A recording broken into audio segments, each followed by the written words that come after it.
Welcome to Warhammer Warscroll Review. In this video, we're taking a look at the Fyreslayer character, the Auric Runefather. Warscroll Review. The Auric Runefather is among quite a few Fyreslayer leader models, but let's review what makes him special. Average Dwarden movement, 6 wounds, and a 4-up save. About what you're expecting from a support character. The model is armed with the Latchkey Grand Axe, along with his trusty throwing axe. The Grand Axe offers a value of 3 to range, attacks, and damage, along with Rend 1. Not bad.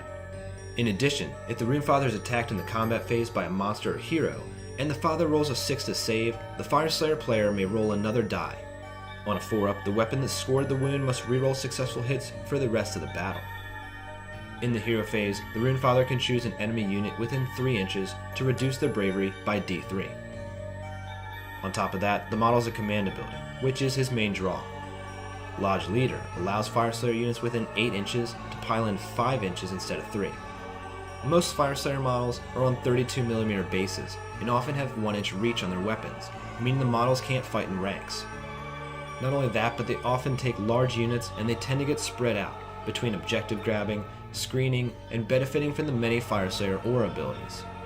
Getting the additional pile-in can mean quite a few more Fyreslayer models get into combat. It can also help ensure a Fyreslayer unit backing up another isn't pulled out of combat through the casualties of the other unit. With their extra saves, Berserker units are often used to great effect to tar pit the enemy. The additional pile-in can also mean better ability to surround the target, locking them in combat and denying them the retreat.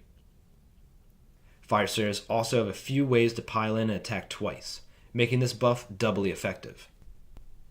Lodge Leader also allows a Fyreslayer unit within 3 inches to take a wound otherwise inflicted on the Father on a roll of 4-up. This grants the Runefather some additional resistance to damage, perfect for a general. The Auric Runefather costs the same as all the other infantry Fyreslayer characters, 80 points. These guys are cheap. Stick them between a few Berserker units or Magma Droths, and their pile-ins will have them engaging precisely where they are needed. Large Berserker units won't be leaving lots of angry Dwarden out of the fight and will allow them to wrap around and pile into the enemy. Be sure not to move into base contact with the unit's charge move though. This is important so they can maximize their own pile-in move. There are a few abilities that synergize with the Runefather. A Runefather can lead a Fyreslayer's army as well as an Order Grand Alliance, though gaining very little from the Alliance. On the other hand, the Allegiance abilities granted to a Fyreslayer's army would be quite effective. While it isn't often a great idea to send him into combat, a Runefather would benefit from most of the Urgold runes. The Grand Axe would be quite a monster with Rend 3 through the pumped up Rune of Awakened Steel. A few command traits and artifacts can also prove effective. While it is often the better choice to take the traits and artifacts that grant aura abilities, some of the combinations of personal abilities can be fun, and will be quite effective in smaller games. Destroyer of Foes and Rune of Searing Heat offer the same ability to stack, and would add 2 damage to the Grand Axe on a roll of 6 to wound. Against a monster equipped with the Ancestor Rune, the Runefather would be dealing 5 damage on 5s to wound. The command trait Exemplar of the Ancestor allows friendly Fyreslayer units within 12 inches to just ignore battle shock tests. Fury the Fyreslayer is also a good choice. The ability would increase pile-in move by 3 inches for Fyreslayer units within 6, giving the models within 6 an 8-inch pile-in. The Obsidian Coronet artifact would likely show the greatest improvement for the Runefather. This ability increases his command ability range by 6 inches, allowing units within 14 inches to pile in the extra distance. The totally hilarious portion of this rule is that it increases the distance models can take wounds for him to 9 inches. Somehow, a unit of Berserkers 9 inches away can jump in the way of models punching their Father. The Coronet gives the Father a better chance to hide and still give out his buffs. While the Runefather cannot be included, the Warrior Kinband would give the Volkite Berserkers included an additional D3-inch pile-in. Just for shits and giggles, you could be piling in up to 11 inches with this battalion, the Runefather, and Fury of the Fyreslayers. This would actually come in handy when daisy-chaining Fyreslayers. Even if Fyreslayers are charged from an extreme flank, they would be able to move the models on the far side 11 inches, likely covering the entire gap. Lords of the Lodge is a battalion the Runefather can be included, and is pretty powerful.